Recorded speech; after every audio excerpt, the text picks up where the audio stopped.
الرحمن الرحيم. كتاب التوحيد. باب ما جاء في الكهان ونحوهم. روى مسلم في صحيحه عن بعض أزواج النبي صلى الله عليه وسلم عن النبي صلى الله عليه وسلم قال: من أتى عرافا فسأله عن شيء فصدقه بما يقول لم تقبل له صلاة 40 يوما. بسم الله الرحمن الرحيم، والصلاة والسلام على نبينا محمد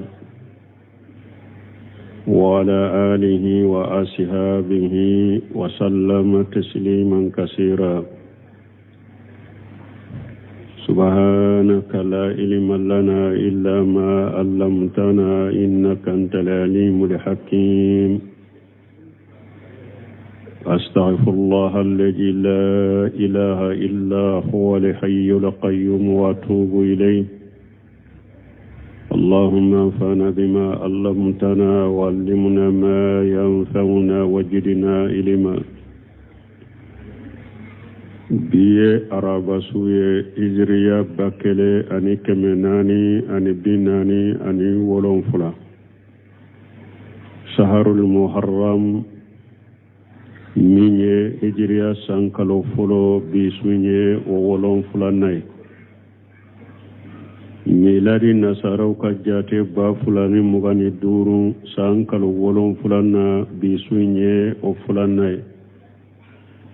mbe dawrabugu masjid rajawa mbo kono darasube sheikhul islam muhammad ibn abdul wahab aka kitabu kono kitabu tawhid babu ma jaa fil kuhan wa nahwihim konni nye bondaye kankarima dami ani janga katami na nana janga kata gelemi nana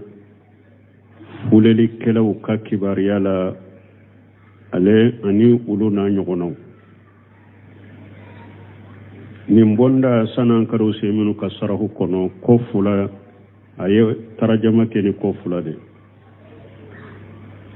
folo aye o fo ko jeya fulanna ayo fo ka koriya ke katama ama ale jelen fo folo ye munye kolon filinaw fileli kelaw al kuhan aye o fo ko jeya wan hawihim ako anu uluna ani onyogonaw uluna nyogonaw oyenoni ya fulanna ye wan hawihim oye sabade nahawihim saba العراف والمنجم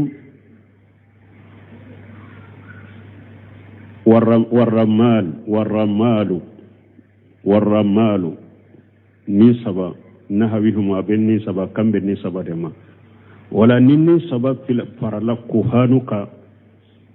كوناني دبامبولو بوندا إناسيسا كما يمبي كوناني دكا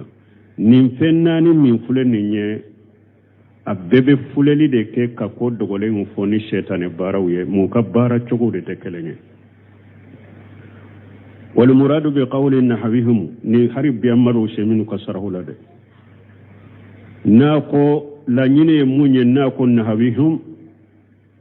man lahum dhikru fil babi indaha shiwal kahin na ko nahwihim munun ko fora ni mbonda kono muallifu fe indahum muallifu fe sawali kahin minte kolon filina ni fulali kelay wa hum salasatu sabade do awwaluhum al arraf wa nahwihum fulay jumay an kon nahwihum akambe sabade ma awwaluhum al arraf afolo al arraf wa huwa alladhi yastadillu bi umuri jahirati ma'rufati على أمور خيبيئة مستورة الرفو ale be lajeli ale ka lajeli cogo na be ko dogolen fo abe fem bangalen do de ke fem min be keneka fem bangalen mi na donendo aboke pour ko dogolen suturale ko donaye misalila adon nu mogo munun be mori ganan kalama ube jido minan kono buno seminu bena kuma wudola bara fere dobu bolo ubo ke jina ka mogo don nanti ki biri jin kunna ka fini biri iye munye aye munfo ebe kuma shetane be kuma nunun fo ebu lashe ani min be bara ke nyon be abu fo kotende da konin beke arrafu yeninde وشانهم فلان المنظم وهو الذي يستدل على تأثير النذر في النجوم منظم دولو دون بغا ale fana be ko dogolen fo ni dolo doni de kala jeli ke dolo la ka ko dogolen do fo ni shaytanu kasirai wasalisuhum ar-rammal sabana la turdanna وهو الذي يستدل بالقط في الرمال ومثله من يترق بالحصى الرمال عليه بترندك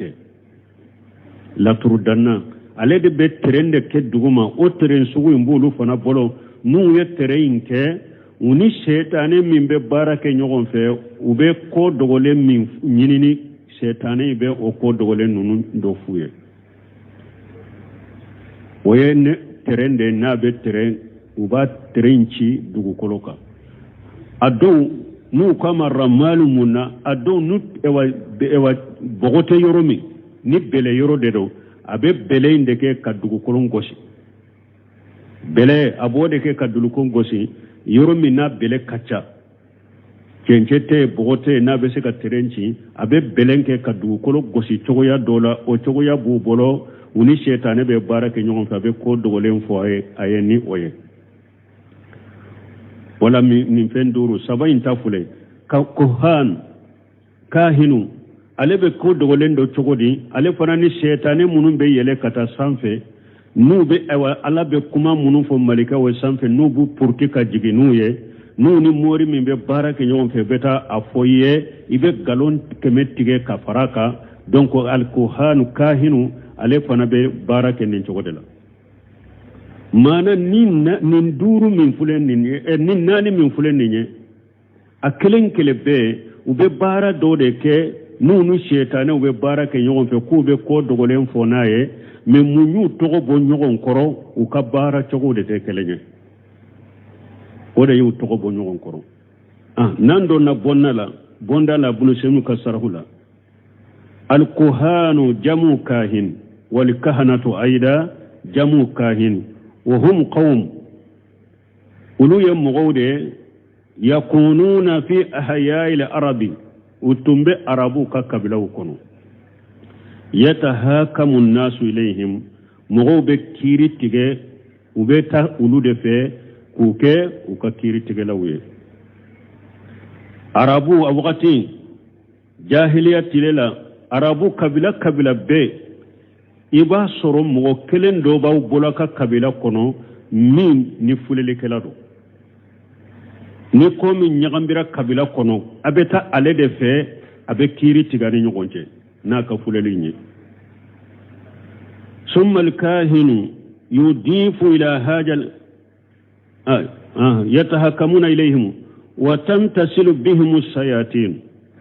ewa fulele kelaw shaytanu fanabe تغنيغنيا كنين أولوية وتغبرهم أما كان في السماء تسترق السماء من السماء وتغبر الكاهن به ننفل لكلاي ألين الشيطان من ببارا كنيغن في شيطانو بي يلي نيغن كتا سنفي نو يسنفي لك كباريا من بورتي كومي وأبين أودي فو فل لكلاي ثم الكاهن يضيف إلى هذا القبر ما يضيف من الأخبار الكاذبة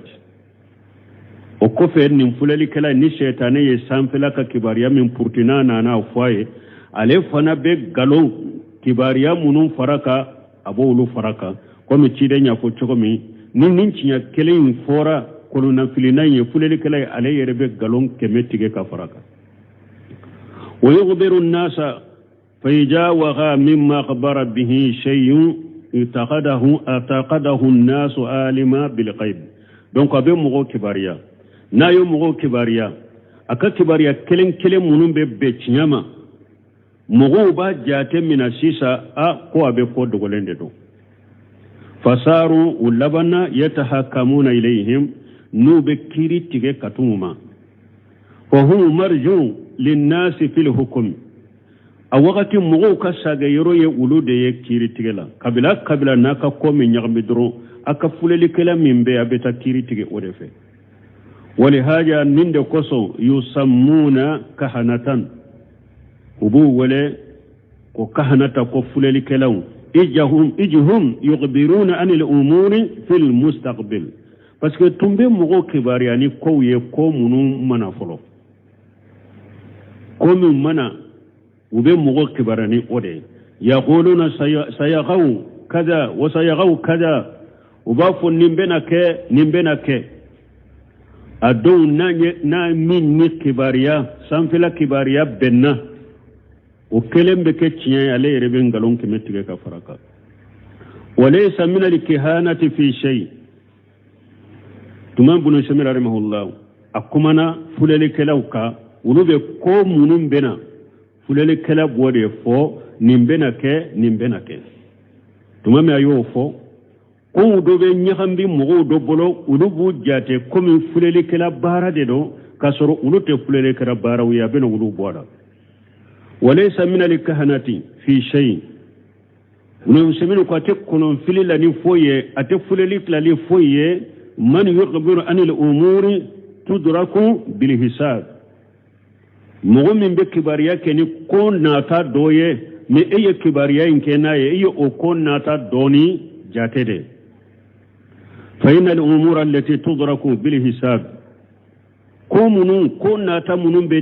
doni jate mina ni jate laysat min al-kihanati fi shay wa takununa filini fuleli lani foye kama law akhbara an kusufi samsi aw kusufi al-qamari misali la jate donnaw dobe tire noro ama mina folo de uba fo ka fo bisuina ewa kalo noro be mina ube sini tile noro be mina ube nunu fo fa haja laysa min al-kihanati ninte kolon filim baray ninte fuleli kala yede nintigite fuleli kala yede parce que nunum be doni jate li annahu yudraku bil hisab parce que nunu be doni jate nunu te fuleliye wa kama law akhbara anna samsa taghrubu min buruj al mijan masala fi sati kaja wa kaja fi 20 min buruj al mijan masala fi sati kaja wa kaja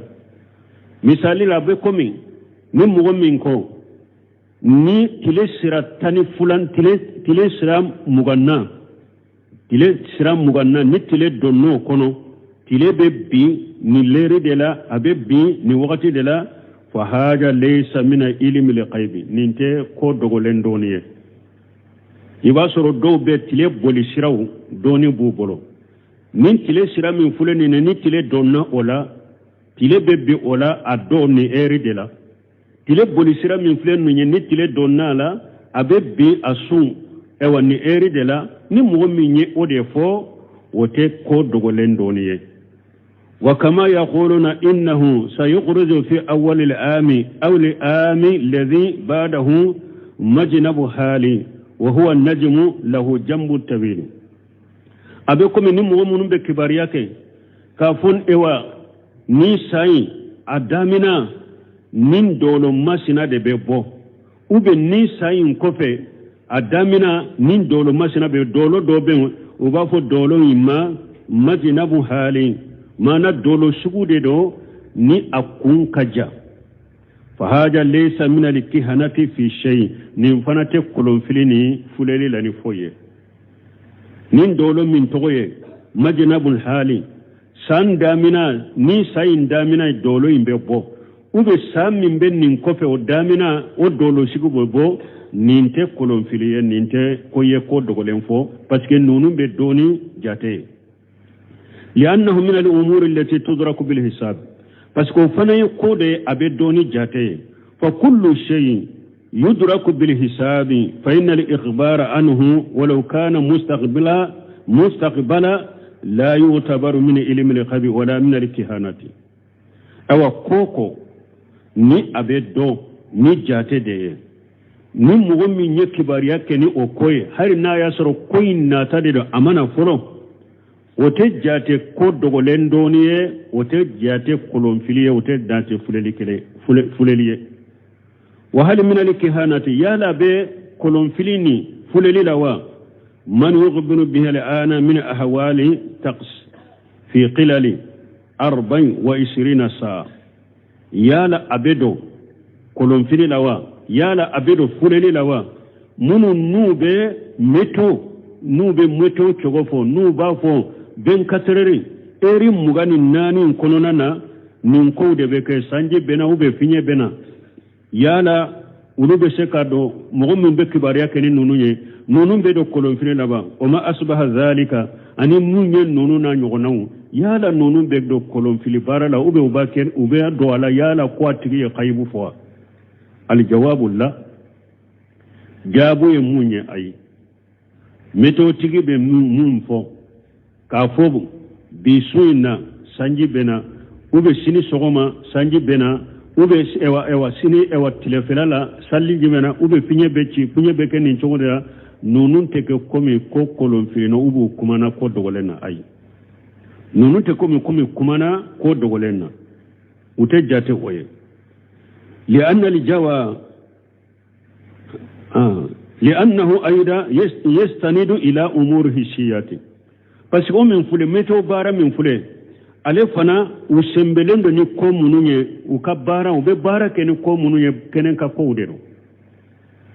u be sanji nali be ba do ni kenen kan ko udero tamanse u do de bu bolo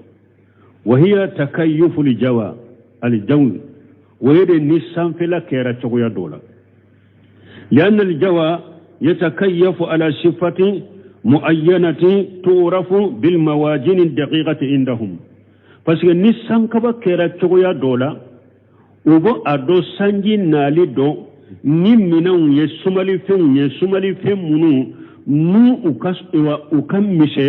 doewa okosugu donina kosobe osumali fين bubolo فيكون صالحا لأن يمترى ونو يسان كبا تشغو نو يا لجي نو يا سما سميالا كبا نغو بلا هلامنا فينيو بلا هلامنا نو يا سما نو أسمالي فيونيه donc ubena ado kafo nisan kaba kera ninchogola ube kaba nogo kera ninchogola ube finye kera ninchogola abe sheka nye sanji bena au la yumutira ube nisan kaba kera ninchogola abeshe kanye sanji tena ونزير ذلك في العلم البدئي أمثاليا بكم نمبر برسولا بكم كنونا برسولا إذا أرينا تجمل القيوم وردا والبرق وشغل السحاب نقول يوشك أن ينزل المطر أبكم ننير برسولا سيسا نسمو يا وغتيرو نانيا kaba nogo farla nyogon ka choko ya dola ube san ewa sampere la ube san yegerula ube anyaye ewa minye kaba nogo ye u giriyara sampe amba fo akateli sanji benaji ube nantumbe seneke yoro la ire nitile kera choko ya dola amba fo nintile ye sanji tile de tile kala yara choko mi ninye santile de ewa kacha fana ado sambina nunye tamanse bangale unde do ewa meto tibu fana taye wode kaybu kote de kuma ko dogole na de uye jate mina de ke jate mina mimba yira ko ni sankaba kera ni chogola ube kaba nogo kera ni chogola samayala ube finye kera ni chogola samayala akacha sanjibena na kera ni chogola kacha sanjitena donc sumali feunde bo bolode atobe kuma no oye mais doni kaba nyuma ko akaka koni meto tigi ni ba fo ewa sogoma eko ewa bisuina sanji bena kaka ikafo inshallah sini tilela sanji bena kaka ikafo inshallah parce que eyi ka hadamaden doni hakkede ke abese ka ke yejjate mina minke jate mina imbayira ko sanji kankana me ala de taya ka ko ya bese ka bola wala kaka ikashallahu fo me meto tigu be min fo ute do khaybu domba ku ye khaybu fo ute jate ko fulele kala udero ute jate o kadri konona la ulu yu ka jate u yasir min naka fo ko bangalende do ko jelende do ko bangalende do fal muhim anna ma asnada ila shay mahsus falaysa min ilmi al ghaib muhimu ye munye la nyine munye dro koko ni asembena kata kodo de na komi ni komi mbeye kene kan kode do eyi ka ko sembe ode maka kuma wote jate ko ewa iye khaybudo wote jate khaybudo ni la wa in kana badul ammati yajunnuna anna hadhihi al-umura min ilmi al-ghaib harina yasuru mo chaman ba jate mina mo chaman ba jigi konnin ko sugu ye ko dogolen foyde ko iye ko dogolen de fonnin ko sugula harina yasuru mo chaman bo jate mina ay ko dogolen folente wa yaquluna inna tasdiqa biha tasdiqu bil kihanati mo chaman bolo ko ni mo mi nyen nun ko sugu tiya tigiya ko abe komi ni ye fuleli kila tiya tigiya harina yasuru ni hakili na be mo chaman bolo ninte sawaba e moto tigu tala ko dogolen folite oye ute jate kolon fili nawye ute jate ku kumana ko dogolena ute jate ko ube ko dogolendo nunu ulu tasiri lembe ko bangale undela donc ulu te do ko dogolendo ni kono wa shay'un ladhi yudraku bil his inkaruhu qabihu kama qala safariniyu awa koko ni abe doni jate ni mogo minyi on nankariya bili hissi ni koko be doni kone kan koni ko bangalenye ni mogo yo on nankariya ko jugude komi safari ni ya fo chogomi fa kullu malumi bi hissi aw hija fa nukruhu jahalun qabihu bil hija ako koko ni abe doni ni ko bangalende ube koko be doni jate de fa nukruhu ni mogo minyo on nakari jahalun qabihu o ye jahiliya jugude de bil hija ni hakiliya o ye jahiliya jugude ni hakiliya falladhi yu'lam bil his koko beddo ni dawa kene kanko ye ko bangalenye la yumkinu inkaruhu o teshakan nan kariya walau anna ahada ankarahu mustanida bidhalika ila shar'i lakana jalika tana bishari koko be kene kan ko de do mogo tese ko nan kariya ni mogo minyo o kene kan ko nan kariya on nan kariya li esagira ko sembe sariyama ko sariya de ma jenaye o be ko mi ye islamiya sariya sapte kala gosi qawluhu donc ambena do hadisa sarahu la rawa ako rawa muslimu fi sahihihi ko muslimu ya nataka kitabu sahalin kono ambadi ajwaji nabi sallallahu alaihi wasallam kabo tiden ka furmuso doma anni nabi sallallahu alaihi wasallam kabon nabjuma laka tanuna kisiba ka qala tiden ko man ata arrafan tiden ko ni mugo minna na fuleli kalama fasalahu anni shay iyani nin ka fendola fasaddaqahu ya tinya tibiya fana bima yaqul fasaddahu bima yaqul ayam minfu iya tinya tibiya ola la mutaqbalu lahu salatu 40 yawma eka sallite mina tilabinan qawluhum min man saratiyatu fahiya lil umumi wal arafu shighatu mubalaghati min al arraf ubafo de kakuma fo kashi adama ubafo shighatu mubalagha aw nisba uga besiga ke nisba fanay ay man yantasibu ila arrafati mugum min bedambi kata fulelima wal arrafu qila huwa al kahinu arrafu doko ko aylede toye kokkolon filina ni kahinu bede kelenye wa huwa alladhi yuqbiru anna al mustaqbal kahinu yamunye mi ko min bake kana ko dogole min bake kana alebe kibare ke ni ode do ko arrafu fana yo ode wa qila huwa ismu amum lil kahin wal munazzim war ramal wa nahwihim do fana ko ni ko arrafu alaye togo de togo gorobali lende togo mi kolon filina imbe douala dolo tigi dolo dombaga imbe douala ramali latru danna be douala anu nunu na nyongona mimman yastadillu ala ma'rifatil qayb bi muqaddimati yastamiluha mugo de ni abe dalila kene qaybu doniye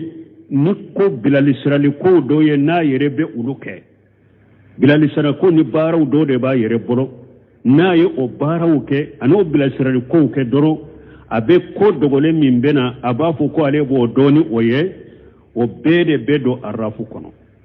konu kale arafu ko o bede bedo kono wa hajal manan am koninde ye mana minye gorobaliye wa yadullu alayhi al-istiqaq kuma yi afara la kabo yoro mi arabu kanna ko obo o yiranna ije huwa mustanqun min al-ma'rifati parce que asamana kabo arabu kanna yoro mi mana donini kafendo fa yasmalu kull man ta'ata hadhihi al-umura wa dabihi al-ma'rifata awa abe fenta mugo sa niyen ko sugu ke ka weleli ke nay ka wada biha iya weleli ke nin ko sugu wada biha al marifata ka fu ebe fendo ni nununye fendo ni niya awele kata ire manin nin ko sugu ye donc o de to de ko awa arafa be o bedeta bedo arafa kono wa qawluhu naqum فساله عن شيء فصدقه لم تقبل له صلاة 40 يوما جاهر الحديث حريصا يرك كنملنا جاهر بمن يرنا أن مجردا سواله يوجب عدم قبول صلاته 40 يوما حريصا لا يننا جاهر بايرنا قنية مغوكوني يننكا لا جلكلا فللكلا نيا يننكا درو يننكا لين درو بك سببوية ika sallite mina tilebinani walakinahu laysa ala itlaqihi me nin kumai ate fo kabilate nin kumai te fo kabilate ke chogo bala abenu farambaje mana hadisain jahiru be munyira mogo koni de eye fuleli kala nyinin ka doro iye fuleli kala nyinin ka doro ka sallite mina tilebinani hadisain jahiru bodeire ne kuma inte to aka fo chogo kanin chogola fasuwalu al-arrafi wa nahwihi yanqasimu ila aqsam min fuleli kala ani fuleli kala na nyogonaw anya mo nani min fo nunun kelen nunun la hala min fulani yukalla hala betila katatila yoroma damado al-qismu al-awwalu ila yoroma folo an yashalahu سوالا مجردا فهاجة حرام لقول النبي صلى الله عليه وسلم من آتى الرافة مغوكنا لا تردنا وهو مغوكنا كلهم فلنما وبي أكيرا فلالي كلا سغو كنا ما كان ينكا درو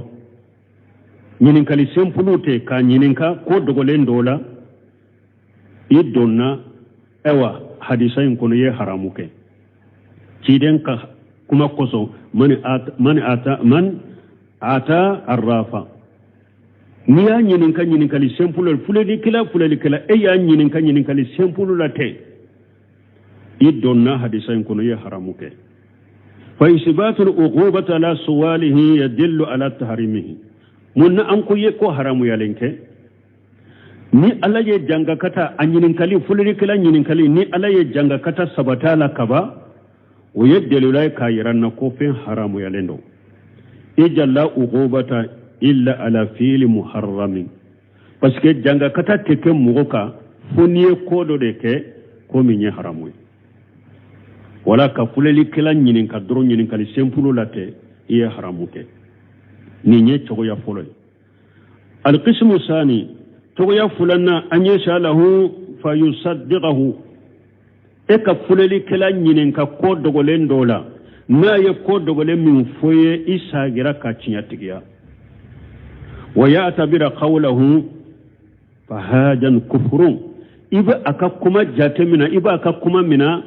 ka wa jatemina kena ka kuma ka baraka na ka kuma iya a cinyatigiya ka baraka na ka kuma fa hada kufru fulani kila anyinin kali cogo min fulani nyen kafiriya de mana eye fulani kila nyinin ka ko dogolen dola itara ko dogolen do de nyanyina fe aya afoye itara la ka sagi ka jatemina ka baraka nayi etaye kafiriya لأن تصديقه في علم الغيب التكذيب للقرآن parce que ni eya tinya tigalim min ke ko dogolen fole minna eye qur'ana de galon tigaya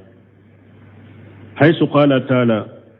tumami alakum masamin qur'atan qul mamrafuye la ya'lamu man fi samawati wal ard al qayba illa Allah afuye dan fe cité sanka bolon fulala dan fe cité duma ko lolon fulala nimbe ko dogolen do ni ala kelem ke wute bon ni fulani kala ye ko dogolen fo sisa ko tinya ya sabati ewa sabati kadala ka jatemina na aka kadala ye qur'ana ko ni galon tigaya ni mugo fana ye qur'ana galon tigaya ye kafiri de ni nye fulana al qismu salis kila yurma sabana an yasha lahu liyaqtabirahu ka fulale kila nyinin ka puru ka isai ka nyinin kalimi isai puru ka atigi isai ka korobo hal huwa sadiqu aw kadibu ika fulale kila nyinin ka puru ka korobo yala tinya tigila tinya fola do be galon tigala do la li azil an ya'khuja bi qawlihi e ma nyinin ka koyba ka kuma minade ya nyinin ka korobo de ma nyinin ka puru ka kuma mina fa haja la basa bihi fuleli kala ka nyinin kali chogo min fuleni ye basite ninna ka fuleli kala nyinin ka korobo puru ka galomira mugawla me kala nyinin te puru ka kuma mina de ka dala de ya nyinin ka puru ka korobo basite ninna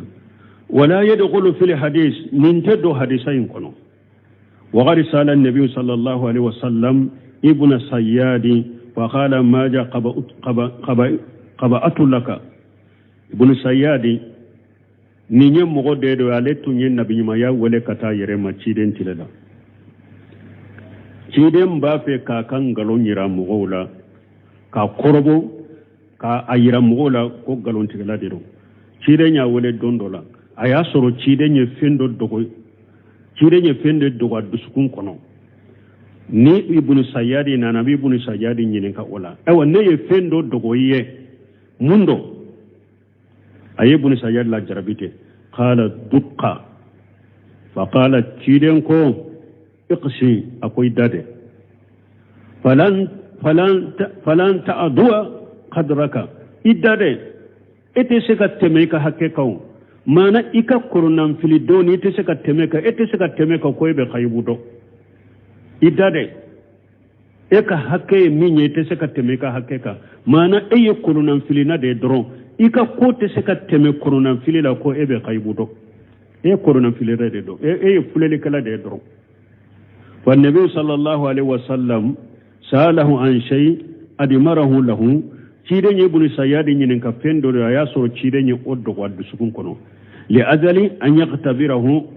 puru ciden ka korobo فأخبره به أي تيدن كبرياني ويه مي أما فونيكا دون كباو كو تيدن يمون دوغاي يوم تاتي السماء بالدغان مبين تيدن يني آيات الدغو الدسكون كنو ابن سياد نالي أكون يفندو دوغاي إيه موندو أكو دقا abe komi tidenye min dogaye iyado fuleli kala benin chogodela lajeli kala benin chogodela ubi ko miri ko do de la doro ko dila ko fo na be sababa manaje dukka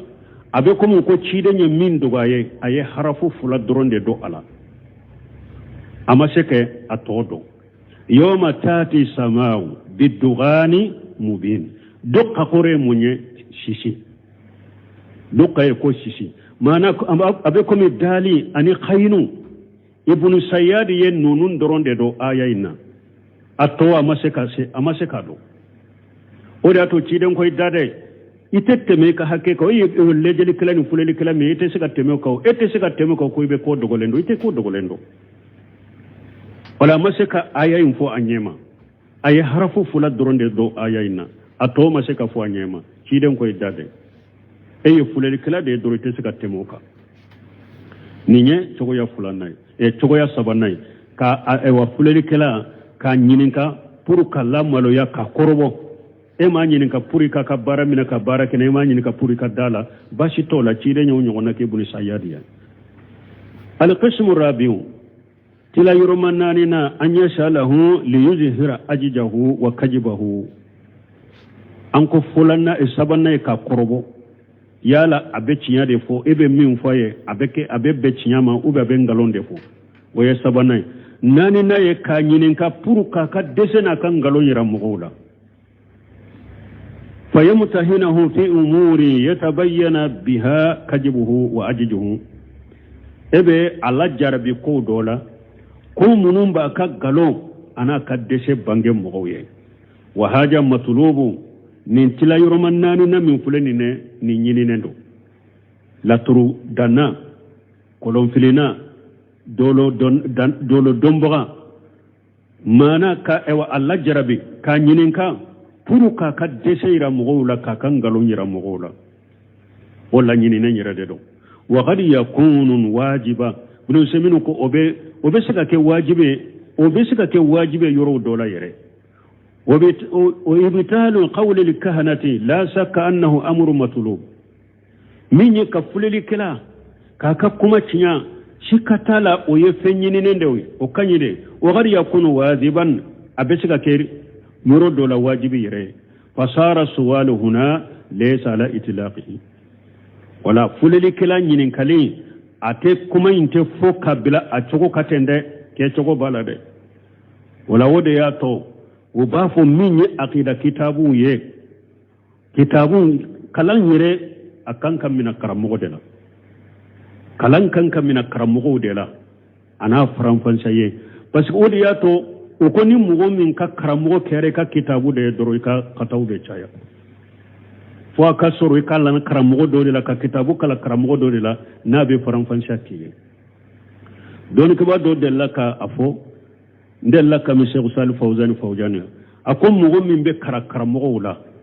nuba afaran fanseye ka perpere latigeye a misaliya ani mugo min be doni ta kitabu kono ako abe ko men ni mugo min banana alete furata na yere yede abeta dogotoro nyuman do de fe dogotoro imba laje ani fura min kaka aba dama nye mugo doye ako mugo do fana be fulana ale banana doro ni fura fora ye aye fura ye doro abata o tigi be se ka fura dota dondo la fura be se ka ke sababu ka faayre yala mugo min na banana ale te fura tana yere yede abeta dogotoro de fa balla jenni fura deta ani min banana ale ye fura ye abata na yere min be fura tana yere ya be se ka fura dota dondo la yere be se ka fa ote donc ko mugo min be doni mina karamogo la ani mugo min be doni mina kitabu kona ka misale ya ode min be doni mina karamogo la ale be doni sahalena anyuman ni akene yalinde mina me ni mugo be doni ta yere ma qur'ana ko ni be se ka katawuta ibe se ka fendo ta kitabu kono yere min be filiki halaki comme ni mugo min be furata na yere na be se ka fura dota dondola na ba halaki de ni mugo be doni ta kitabu de konoten ibe se ka ta kuma dota ibe se ka ta fili dota min be halaki jinya ki halaki lawara alakan kisala kantanga donc doni nyuma yeda kamina karamugo nyuma wula doni ke ba ko ni be yorola o karamu nyuma unte o karamugo nyuma ka kitabu nyine kanata kitabu bela dana yabe karamugo munun ka aqida nu kan manhaju nu ka tasira uluka kitabu nyine munun ka kitabu tentelendo segelendo donc ne karamugo nyumanti bolo ni be dersu ta bolo doni ke baga nyuma munun nye ewa nu korosilendo tentelendo ka aqida u kanyi uluka kitabu taika uluka kitabu muraja parce que uluka kitabu tahqiqulendo haqiqa de ulu tay ani ulu ka kashetun iyere de menu uye o yede ni de sara don ke ma nyuma ni be der sutala anyo fo yor mun kama sa budo seminu sisa minye ewa fuleli kelawu nyinin kali afule katila kata ko tilama yoroma nani de sisa a eteni ndola du abe bolo ni mogo ko ni ye fuleli kela nyinin ka doro ye kafiri e ka salite minatile binani otea mashiba bo donc faramfansia be ni yorola kuma inte alali itlaqi kuma inte aka fojo ko katele faramfansia de bala aha ambe yoro juma bal amba fo fasara suwal huna laysa la itlaqihi ni nye fuleli kela ka nyininka ko ni fuleli kela nyininka doro idara la doro ewa ikasalite minatire binani kuma inte fo aka fo chogot kate kabilate de bal yufassalu fihi haja tafsilu ida faramfan shadi de ni faramfan shadi la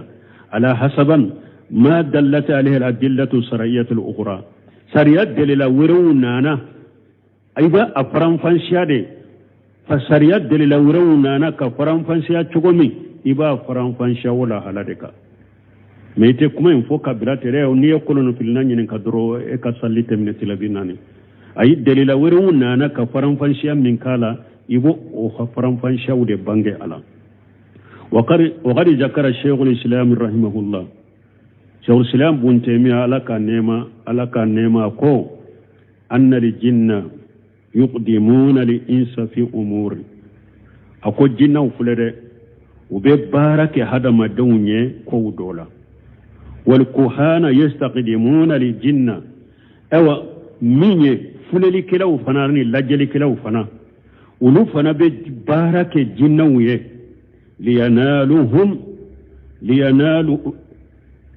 liyatuhu bi khabari samai puru jinnaw ni sankaba kibariya kan uluma mana akado jinnaw be barake hada madunye hada madun fana dobe jinnaw bara nyogonya puru ube jinnaw sagoke ka barake jinnaw ya puru jinnaw fana ni sankaba kibariya kan uluma fayudifuna ilayhi min al-kadhibi ma yudifuna ni o jinna ni sankaba kibariya minna na ale kolon filina na ale lajele kala minna ale fana be galon hakke min faraka bo faraka wa khidmatu lil jinni lil ins laysat muharramata ala kulli hal no seminu ko rahimahullah ako jinna ni hadama khidmatu lil jinni lil ins jinna ka barake hadama denye ko ama haramu yalla halabela bal hiya ala hasabil hali abe akabara nyogonya la haladeka haramu ya aba kabara nyogona la haladeka ni mu'min ni jinna ye bara kiye halala dela adagara ni jinna ye bara kiye halala dela adagara mais ni jinna ye bara kiye haramu do de ya o ya haramu de misali la ni hada madembe kungo kono na ibese katunu jinna do bese ka yereke hada madenye eta do kana bila enye kasira iraela aye bara dagalenke ube ma bara dagalenke yenni bo basi takanina a meni eni jinna ewa bara ke nyonya tara wali muso dode ta yoro dola kana di ema e ka jene yake noy ube atara wali tade de sunya e ya nya maria ko akata wali borola findo sunya kana di ema jinna tara o sunya kana di haramu do be haramute o kera haramu ye donc ko jinnan ka baraka nyonya ama haramu ya togoya dola abe aka haramu ya libe dafa ewa aka haramu ya li abe aka bara togodeka ni aye bara minke no ya halala do ni haramu do fal jinniyu jinna yaqdumu lil insa fi umuri li musalahati lil ins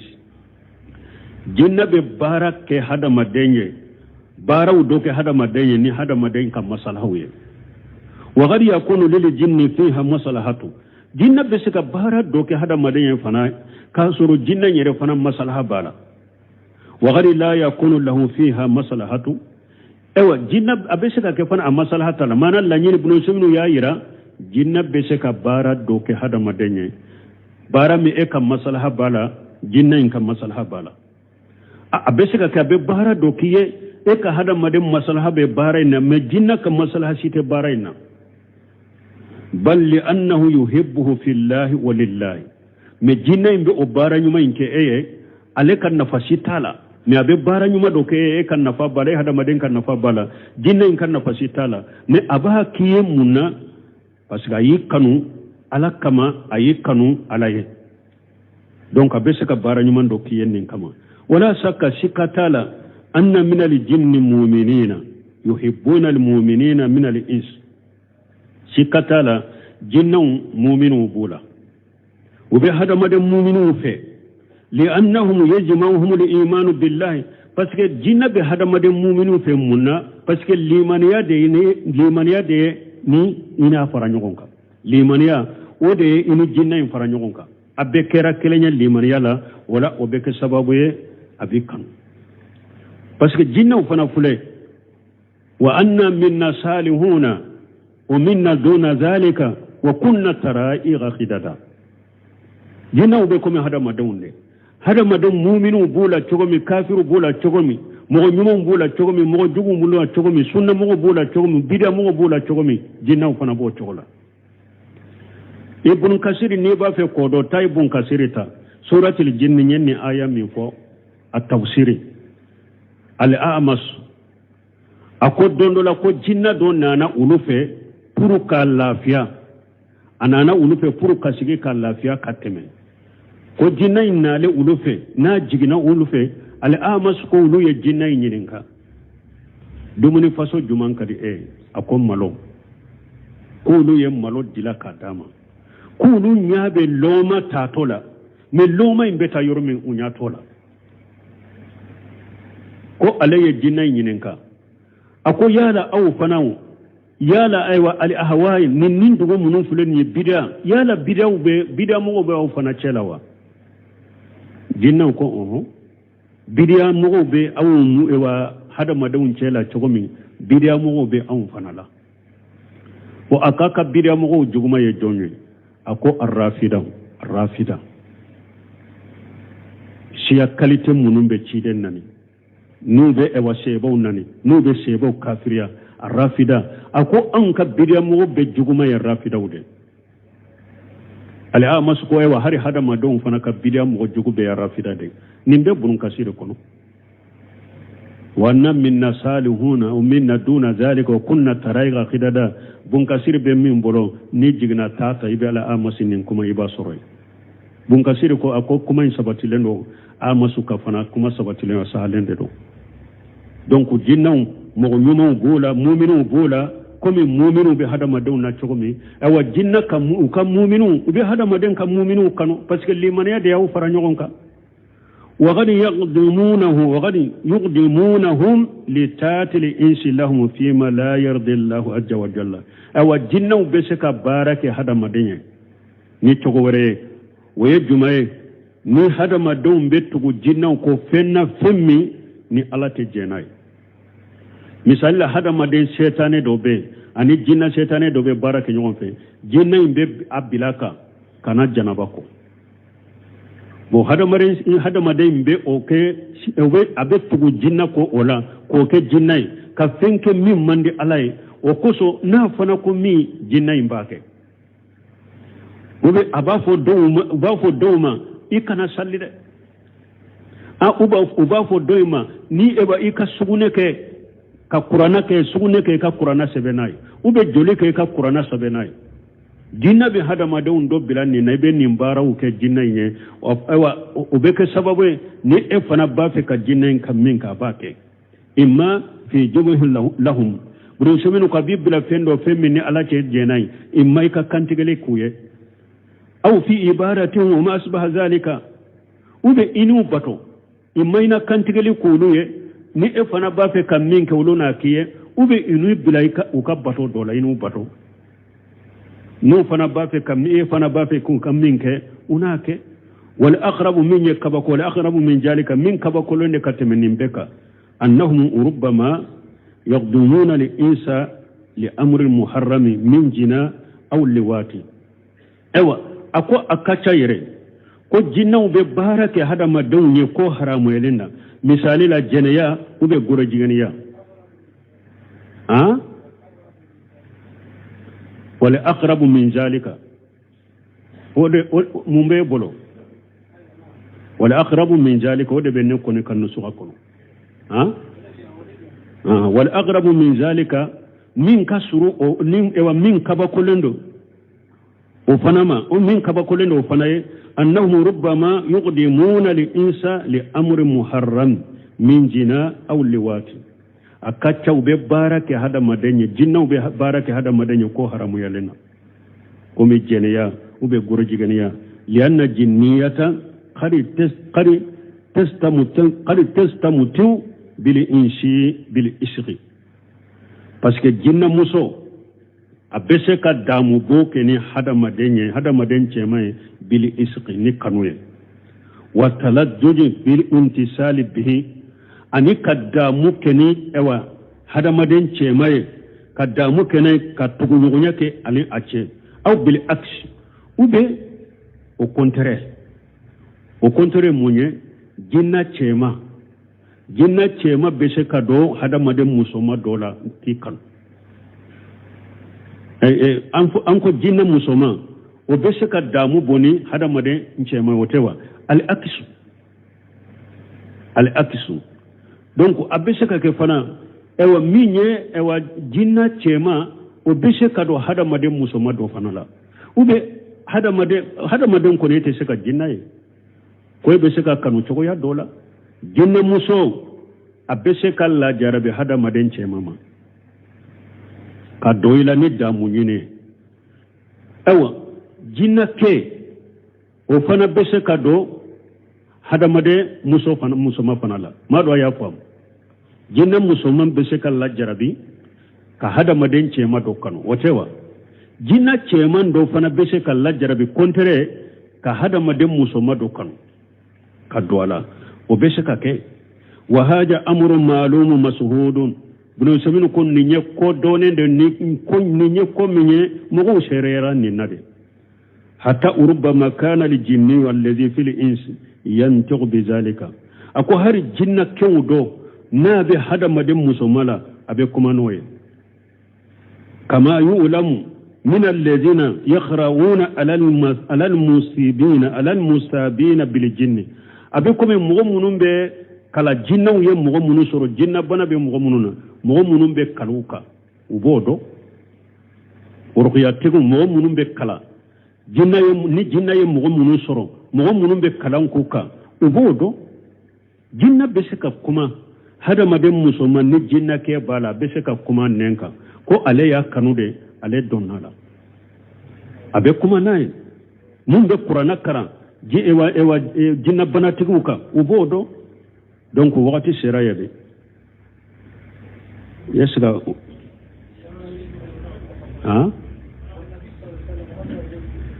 والنبي صلى الله عليه وسلم حضر إليه الجن وخاطبهم وأرشدهم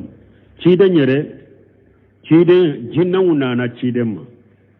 تيدن يكما نغنيا أيوب بلا سرا ووعدهم بأتاي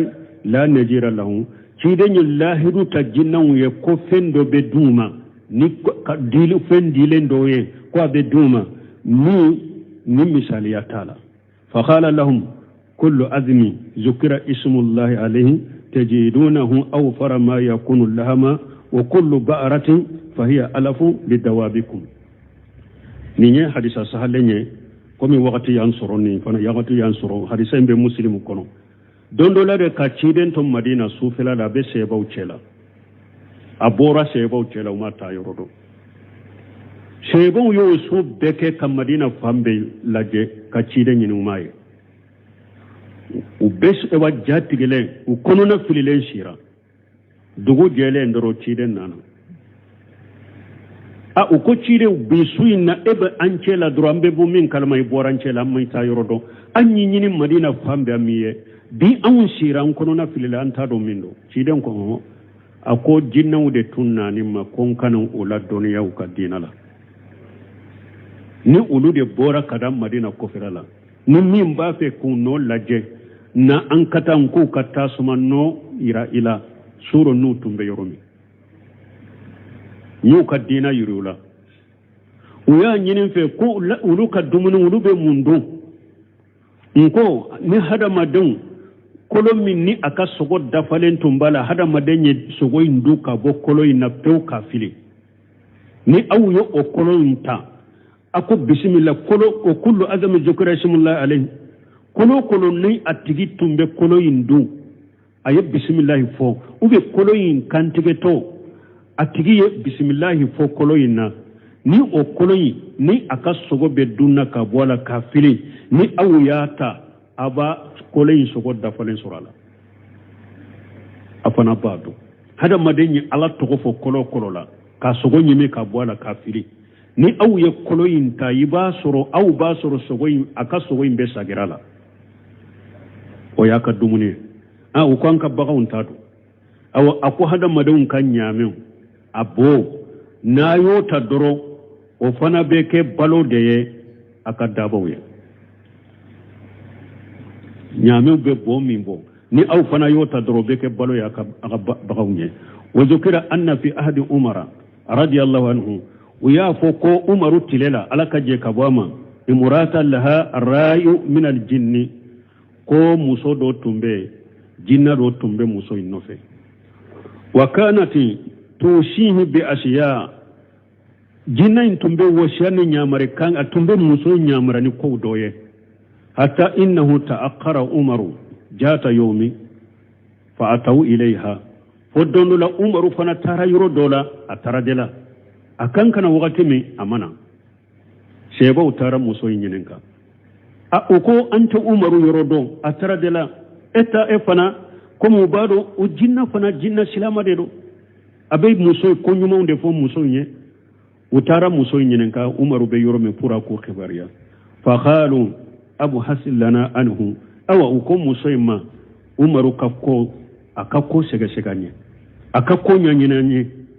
فجهب هاج الجن الذي فيها جنة انتارا جنة من بمسوي نري جنة انتارا وبحسن أتارا عمرك كباريا نيني وأخبرهم أنا نك شيبو كباريا أنه في مكان كذا أكو عمر بن يروم سنلا وأنه يسم إبل صدقته أكو عمر بن يروم سنلا أباكي كجاكا نيامون أباكي كمركي كولا abake ka jakanyama abake ka marake ke jakanyama la ni roma sinala ana nu kibariyata wala bal mo komi wa wakati seraya insha Allah amba joya me fe mabba ni ala idresu reiranna me san anka temeni yorola jinnaw ka barake nyonya min fuleni nya jinnaw tumbe nununda ubu nyamarani nyumande me anya ko yanko segu sallu fawzani ko ani bunum baji tumame mugo yunyinenka uruqya tigun enu jinna do ka barake nyogon fe ko jinna silama de do abe barake nyogon fe ko ikano kede parce que ete jinna ka silamiya do be ngalontine o shiraka na daire de wole to fawjani ko mugo bafo ko aleni jinna silama be barake nyogon fe furakelila ko jinna tigido de shetane barakela de do ini jinna kana barake nyogon fe pew سبحانك اللهم ربنا بحمدك أشهد أن لا إله إلا أنت أستغفرك وأتوب إليك. من الشيطان الرجيم بسم الله الرحمن الرحيم. كتاب التوحيد باب ما جاء في الكهان ونحوهم.